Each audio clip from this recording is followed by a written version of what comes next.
We're gonna pick it up in Hollow Bastion.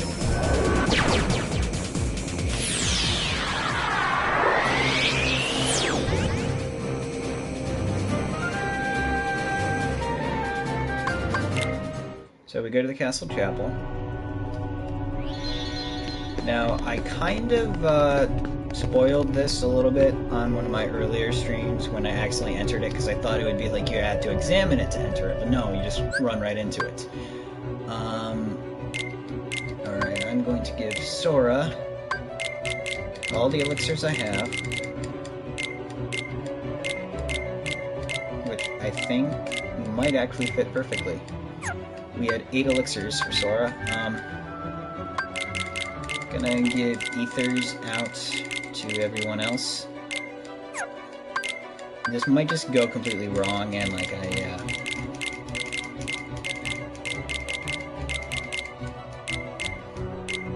might have to use like different items later.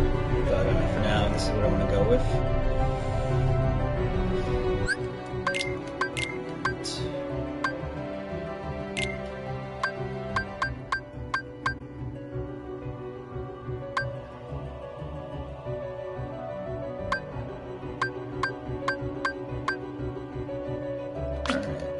Arts.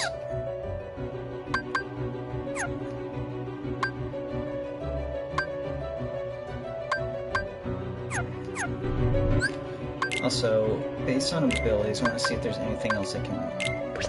I'm gonna remove that. Gonna remove that. Plus, nah.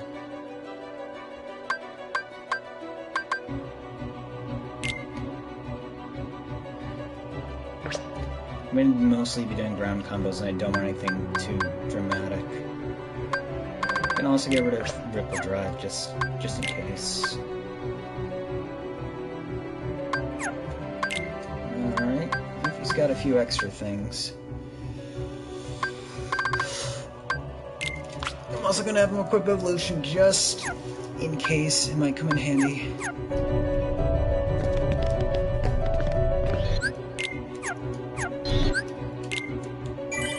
Saving the game for posterity's sake. Also, I'm going to go to the lift shop, then come back, because this saves the item loadout I have. If not, it would have restarted me with everything I had before, so... Yep, this is a bonus boss exclusive to the Final Mix version. Along with the, Ice Titan.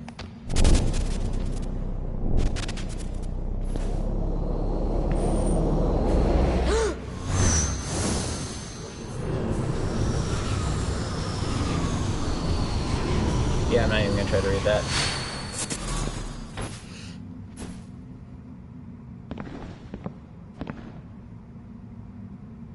Who are you?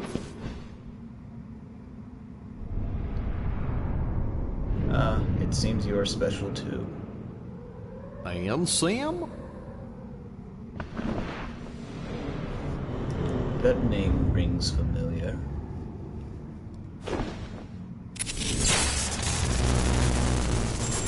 Remind me of him. What's that supposed to mean?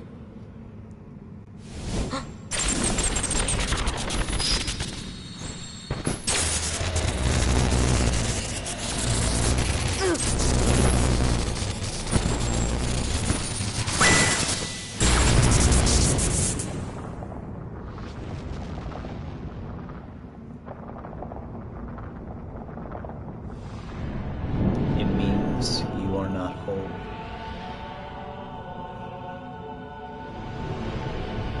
You are incomplete. Allow me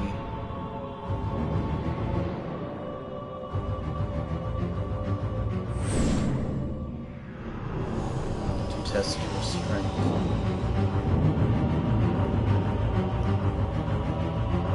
The enigmatic man, or mysterious man, or what have you, this guy just doesn't have a name. He's nobody important. Basically, he hits really hard,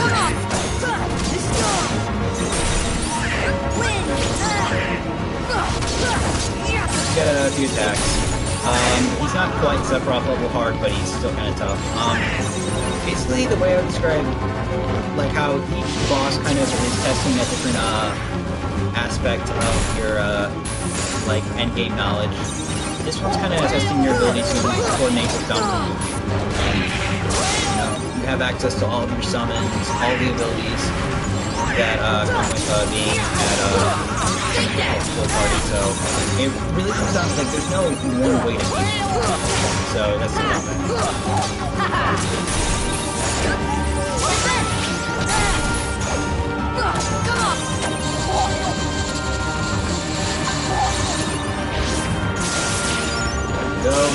So yeah, that's really annoying ability that he's got that basically allows him to kind of lock you in place and you can't attack or heal or do anything until you break out of it. And I don't know if you saw it, but he locks up your command thing.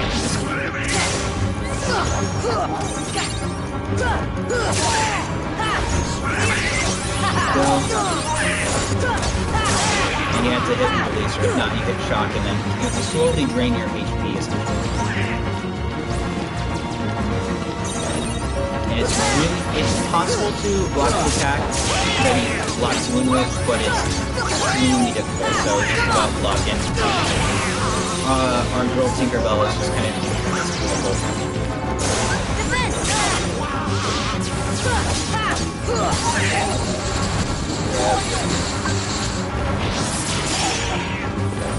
Not too bad at timing here. You just can't get too jumpy.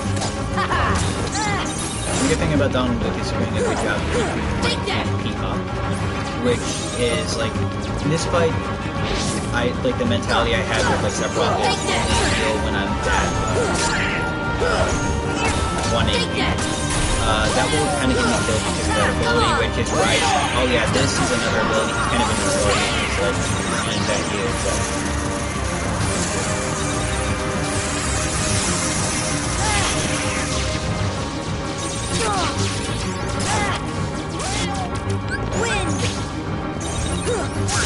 I got a feeling he's gonna do that lockup thing again. That's what I was saying. I don't know what the technical name for it. There's a name for most of this, but like, there it is.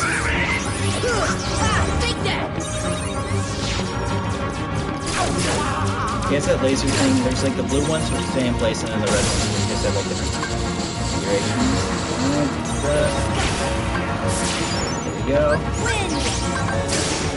I might not even have to pop an elixir. Oh, looks like Goofy's down. Oh no, they're just taking their time. Come on, guys.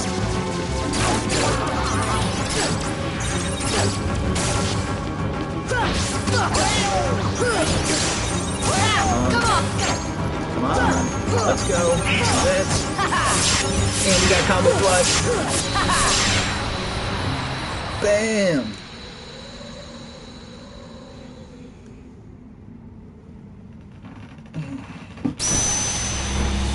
Yeah, we might be done in time for midnight.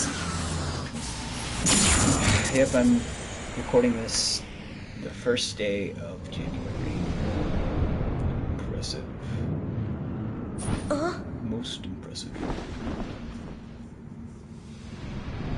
This will be enjoyable. What are you talking about?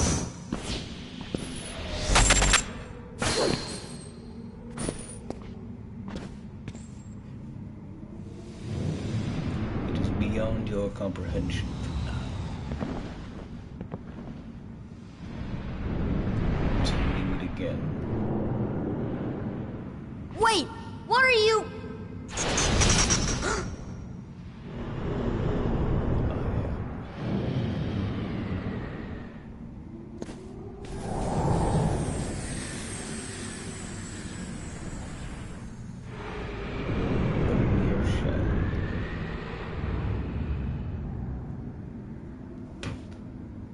You had a perfect opportunity to say nobody, and we get an EXP necklace. And we got Ansem report number 13. So, yeah, the boss, not too difficult. You just kind of have to play it safe and smart. Be sure Donald and Goofy can assist you, but not the hardest guy in the game, I'd say. Sephiroth is probably harder, but like I said, I feel like No Name is what I'm going to call him. I can check the journal and get to the end of the world. But I feel like Nobody, I'll call him that, because that's a little easier off the top. Nobody is like, he's a test of how well do you work with Donald and Goofy. Can you make Donald and Goofy help you out? Because he's like, along with like Kurt Caesar in the Phantom, he's one of the few bonus bosses that let you have, like, you know, your party members with you. And I feel like, you know, like, but that's really his thing. It's not just like, alright, it's like, how well do you know all of these other mechanics? I'm not going to get rid of any of your abilities. Show me what you can do. And I like that, because it's like, you know, I feel like it's very thematic to have both, you know, Donald and Goofy with you there for that one. And, I mean, you could just replace them and have Beast, but, you know, what have you. It's cool. But I think it also is kind of cool, like, with those 3 bonus bosses, the 3 party members that you can't have swap out for Donald and Goofy are Aladdin, Peter Pan, and Beast, who are probably, I think, among, like, the more popular companions. The next probably up there would be Jack Skellington, because Nightmare Before Christmas is just so weirdly popular. I mean, it's not weirdly popular, it's a good movie, and it's got a really cool aesthetic, so, like, I get why people like it and stuff, but, like, just how popular that the world itself is the whole reason why I got into the second game. But, so, yeah, I want to see what the... Oh, hey, yeah, cool. So, I wonder if it's... You know, it's probably in Characters 1. Literally nothing. Unknown, a mysterious figure who appeared in Hollow Bastion. Yep. Ansem. As a researcher and ruler of his world, he studied the Heartless and delved into the many secrets of the worlds. While studying the heart and the darkness within it, he was possessed by darkness and ultimately destroyed his own world.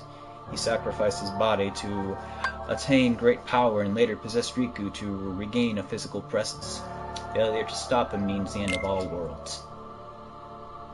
I just like his design. It's just really cool and very anime-esque.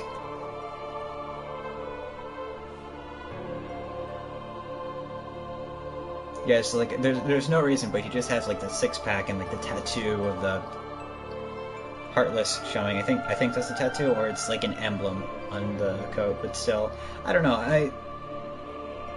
It's very cool, and actually the appearance actually kind of suits some stuff, because we find out more about Ansem, Seeker of Darkness and stuff later in the game series.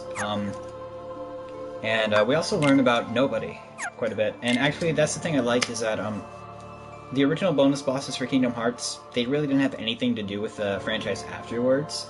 But in Final Mix, when it was released in Japan and stuff, it started this trend in the franchise where bonus bosses actually have some connection to characters or in the next game, or might even be characters we meet later on down the line, so it's kind of cool.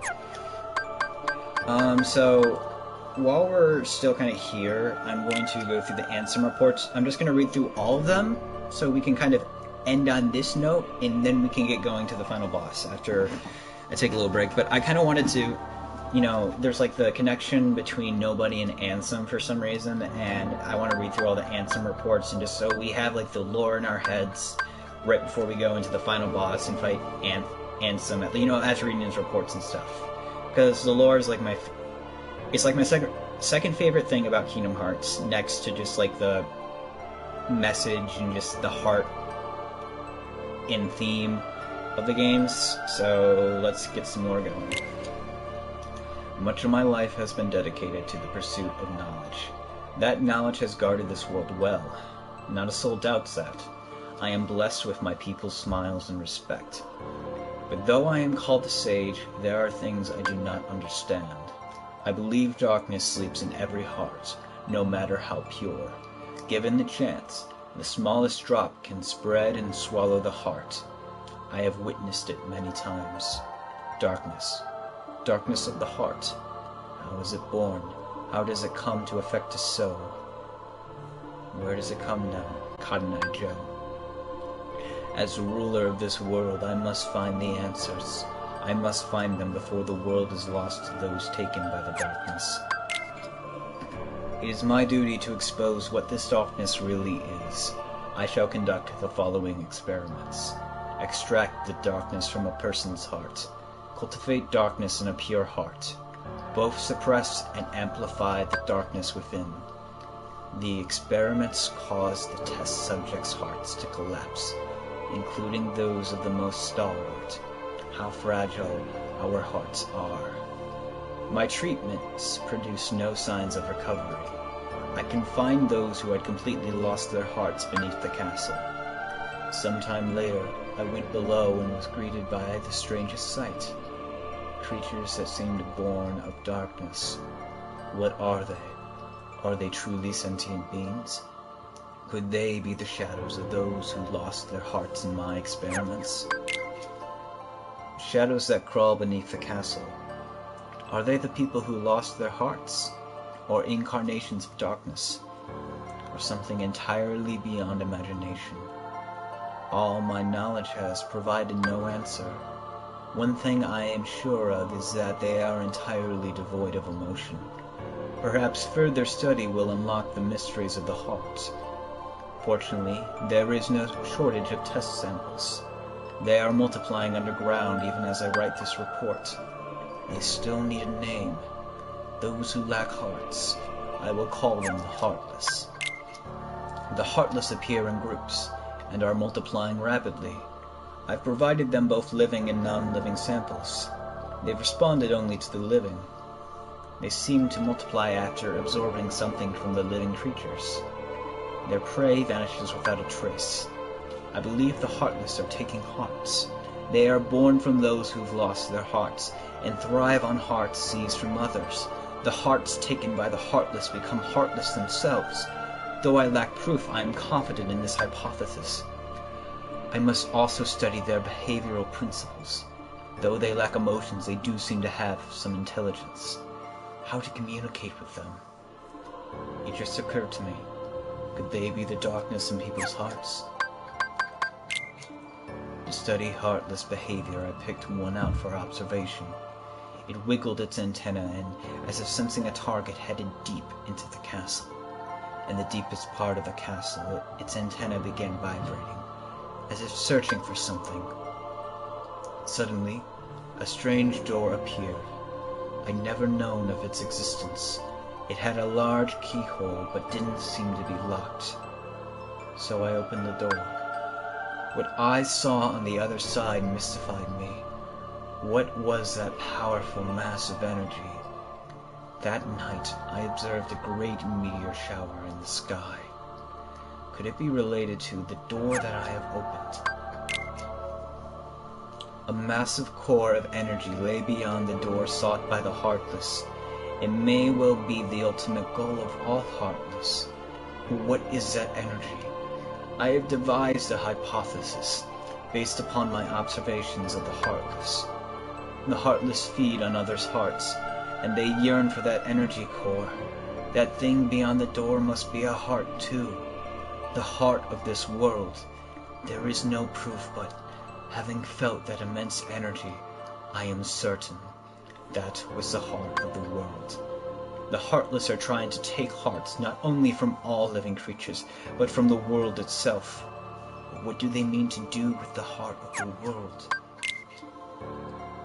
I am now studying materials from the meteors that rained down that fateful night. What a find. The material is foreign to our world. It is elastic to the touch, and when two pieces are combined, they bond easily. None of the records I have scoured even mention such a substance.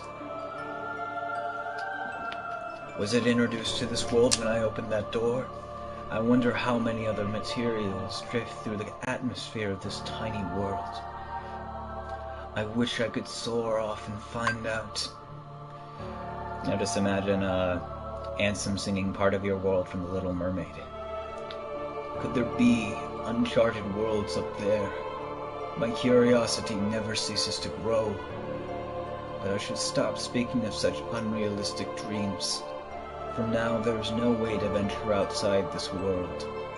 My people and I are all but prisoners of this tiny place. There is no doubt that the heartless are deeply connected to people's hearts. Further study may unravel both their motivations and the mysteries surrounding the heart. As a start, I have built a device that artificially creates heartless. By recreating the conditions that spawn the heartless naturally, I should be able to produce them artificially. This device is the culmination of all my research thus far. The machine's test run successfully created a heartless. This may be a step toward creating a heart from nothing. The artificially and naturally created heartless show nearly identical traits, but the two types should remain distinct for the purpose of this experiment. So I will mark the ones that are created artificially. Simply astonishing. Today I had a guest from another world. He is a king, and his vessel is built of the material that composed the meteors. He called the pieces gummy blocks.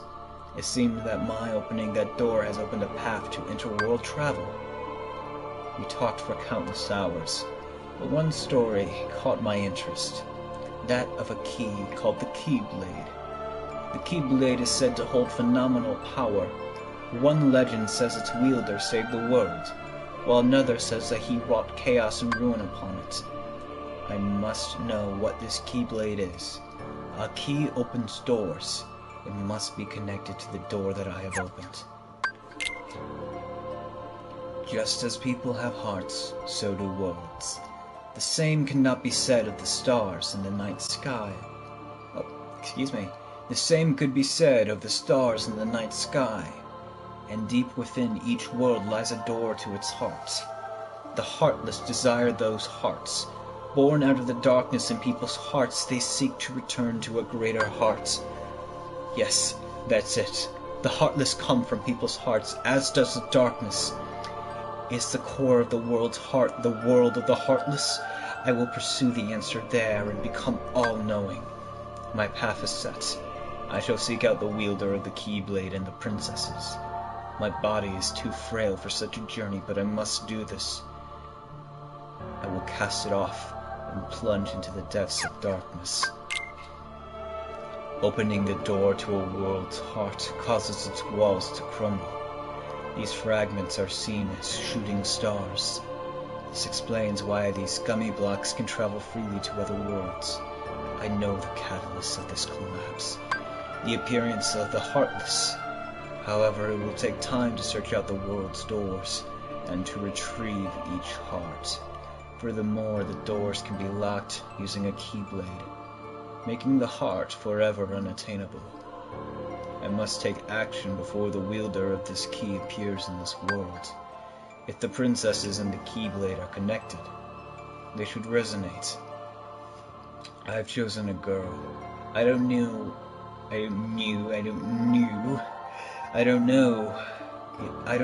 if she holds the princess's powers, but I will find out. She may lead me to the key bearer. I shall set her free and observe. The body is gone. The heart should have returned to the heartless. And yet, nothing. This one is unlike any other. Its memories remain, and yet it has yet to take the form of heartless. Close eye must be kept on the situation. Much is still unknown. To get to the realm of darkness, one must go through the doors of Kingdom Hearts, a place where the world's hearts connect. Beyond this world is a place in which darkness reigns. Details shall be archived in a separate report. There are many worlds in existence, some of which we know nothing about. The world in which we live, the realm of darkness, the realm of light, and the world in between. Wherein lies true nirvana? This is it, the last one. Excuse me. Where does the body go when it separates from the heart? If the soul remains within the body, is it still considered to be deceased? When the heart returns to the heartless, the physical form disappears. But that is merely true in this world. Perhaps the body exists in another form in another world. If that is the case, then it is possible for one to exist in two worlds. A being that is neither darkness nor light, belonging nowhere, abandoned by its heart, a mere shell of its former self. The relation between the heart and body is complex.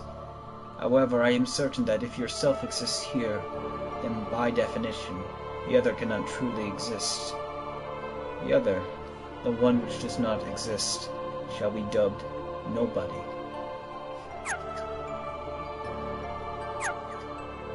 There we go.